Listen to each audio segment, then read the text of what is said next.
Time now for the morning rush. Use of the single-dose Johnson & Johnson vaccine is on pause this morning. The FDA and CDC recommended the move after 6 women developed a rare type of blood clot. The number is so small that people who got the shot should not be alarmed. However, if you did get the shot less than a month ago and you start experiencing symptoms, you're asked to call your doctor. Well, neighbors in one Albuquerque area, they are asking the city now to fix a stretch of road. Armando Parra was killed in a crash on Universe and Ventana Hills on Friday. He was not wearing a helmet, and there's no indication of speeding, but neighbors say that the crash highlights now show how dangerous the area is, and the city is proposing installing flashing signs in the area to alert drivers. Mexico schools are back at home this morning. Bloomfield superintendent said that she closed Mesa Alta Junior High because of possible exposures. She also closed Central Primary. In Socorro, Superintendent Ron Hendricks closed the high school there. This week, APS announced that El Dorado High did reach that state threshold to cause a closure there. A former campaign staffer for Governor Michelle Lujan Grisham is getting a payout. James HIGHLAND worked on the 2018 gubernatorial campaign. Now, he claims that Lujan Grisham grabbed him inappropriately. As part of a settlement, campaign filings show her committee has paid out now more than $62,000. Lujan Grisham's re-election campaign called HIGHLAND's allegations dubious and disputed. Erica. And we are looking a little bit chilly for those of the kiddos heading out this morning early. Temperature is still at 46, so we could see those dropping off a couple more degrees through the morning commute. It's also pretty windy with gusts up to 45 miles per hour, which will make it feel a little bit chillier. So be sure to grab those jackets. The widow of Officer Darian Jarrett is suing state police and the DHS, saying his death was avoidable. In February, Officer Jarrett pulled over Omar Cueva near Deming when he was shot and killed. The family's attorney says, given Cueva's history, there should have been a felony stop with a lot of officers around. The state forestry is now looking ahead on how to get ready for fire seasons over the next decade.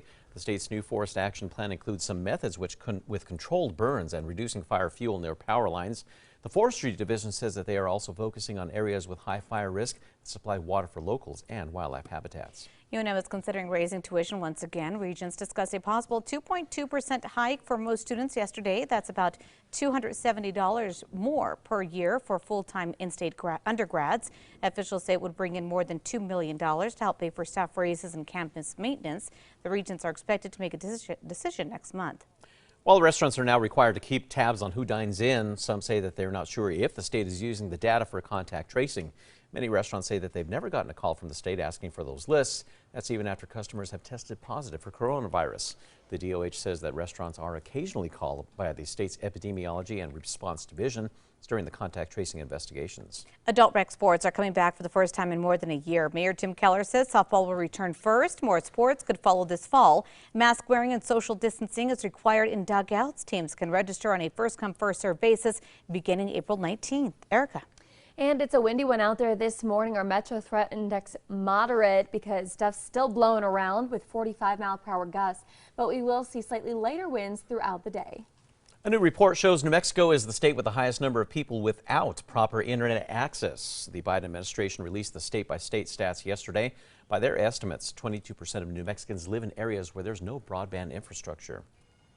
Student athletes at the alma mater of fallen Boulder officer Eric Talley are honoring his legacy. Officer Talley was killed last month when he responded to the mass shooting at a Colorado grocery store. Talley grew up in Albuquerque and graduated from Highland in 1998. Now the boys' basketball team is wearing pins on their warm-up shirts in his honor. Well, you might see some interesting new ads from the New Mexico Tourism Department. Along with the new logo, you'll see ads like this one, merging a modern voice with that of Georgia O'Keeffe. It's talking about why she loved New Mexico. The ads feature stories that highlight some of the state's icons and its rich history. Your next visit to ISOTOPES Park may feature an enhanced snacking experience. The ballpark is launching mobile ordering for all stadiums events, allowing fans to order food and drinks from their phones. The Topes say it's part of a COVID-conscious effort to be as touchless and cashless as possible. Meanwhile, ISOTOPES Park celebrated Albuquerque's 315th birthday with a laser light show. The park teamed up with Electric Playhouse to put on a display along the side of the park.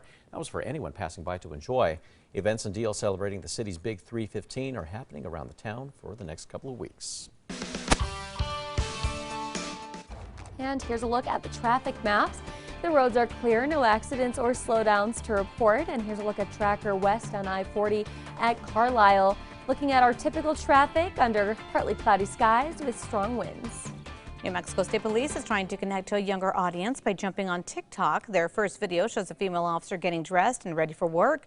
Over 500,000 people have seen this video so far. They're prepping for their next 2 recruitment classes and hope to use videos to gain attention.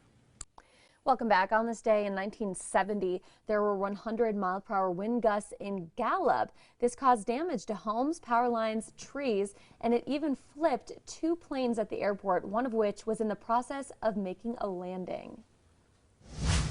Time now for the 5 facts. At number 5, your next visit to Isotopes Park may feature an enhanced snacking experience. The ballpark is launching mobile ordering for Isotopes games, United matches, and the stadium's other events. Fans will be able to order food and drinks from their phones and then swing by the concession stand to pick them up. The Topes say that it's part of the COVID-conscious effort to be touchless and cashless as possible.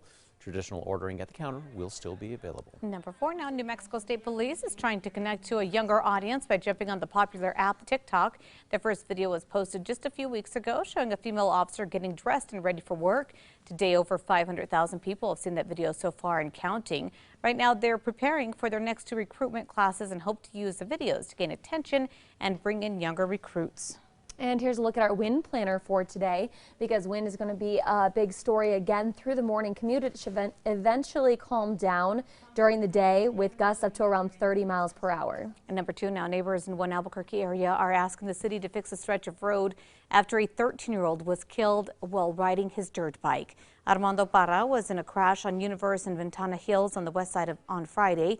Police said that he wasn't wearing a helmet when he collided with the car making a left turn onto Ventana Hills. Neighbors say the crash highlights just how dangerous this area is. Now the city is proposing installing flashing signs in that area to alert drivers that they are approaching a 4-way intersection. And at number 1, use of the single-dose Johnson & Johnson vaccine is on pause this morning. It's putting some New Mexico clinics on hold. Albuquerque Mayor Tim Keller says the Johnson & Johnson events in the city will now be converted to Moderna shots. The FDA and the CDC recommended the move after 6 women developed a rare type of blood clot.